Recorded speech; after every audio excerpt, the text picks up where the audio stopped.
मुंबईतल्या दरडींचा प्रश्न आता गंभीर झालाय।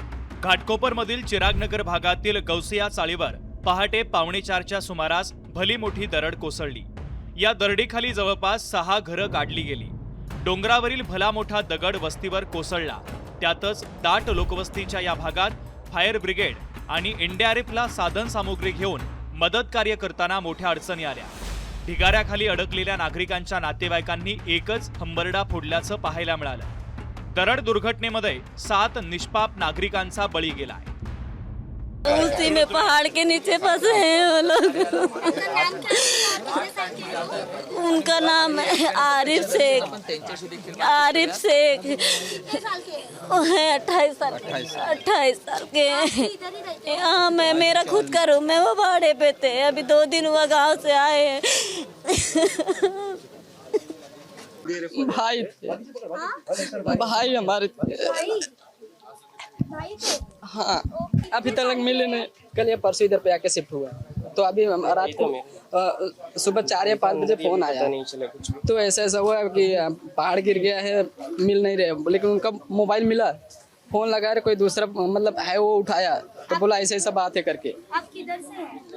मैं मुंबई साइंस से हूँ। लेकिन आपका गांव यूपी उत्तर प्रदेश जौनपुर जिला। लेकिन अभी उनके साथ और कोई थे घर में? पूरे उनके पूरे फैमिली, हस्बैंड वाइफ 2 बच्चे मिल नहीं रहे। एक 5 साल के बच्चे थे और 2 साल की बेबी थी।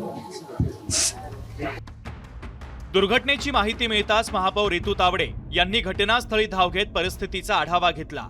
शिवाय मदत कार्य करणाऱ्या जवानांना काही सूचना देखील दिल्या। संबंधित ठिकाणी दरड कोसळण्याची शक्यता असल्याची नोटीस महापालिकेनं बजावून देखील चाळ रिकामी केली नसल्याचा दावा त्यांनी केला।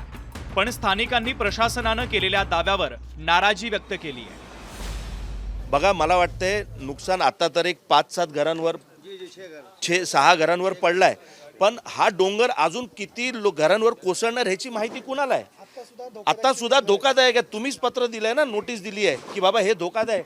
माझं म्हणणं आहे की या लोकांना सगळ्यांना HDL मध्ये शिफ्टिंग करावी, या डोंगरावर राहणाऱ्या लोकांना, आणि त्यांना सुरक्षित जागेवर रितू तावडे आणि अश्विनी भिडे मॅडमनी डिसिजन घेतला पाहिजे आणि त्यांना शिफ्टिंग केली पाहिजे। मुंबईतल्या विक्रोळी, घाटकोपर, कुर्ल्यातील अनेक भाग दरड प्रवण आहे। या ठिकाणी दरवर्षी किंवा वर्षाआड दरडी कोसळत असतात। या दरडग्रस्तांच्या पुनर्वसनासाठी राज्य सरकार आणि महापालिका प्रशासनानं एक ॲक्शन प्लॅन केला पाहिजे, अन्यथा दरवर्षी या दरडी निष्पाप मुंबईकरांचा बळी घेत राहतील। भाग्यश्री प्रधानसह ब्युरो रिपोर्ट, जय महाराष्ट्र, मुंबई।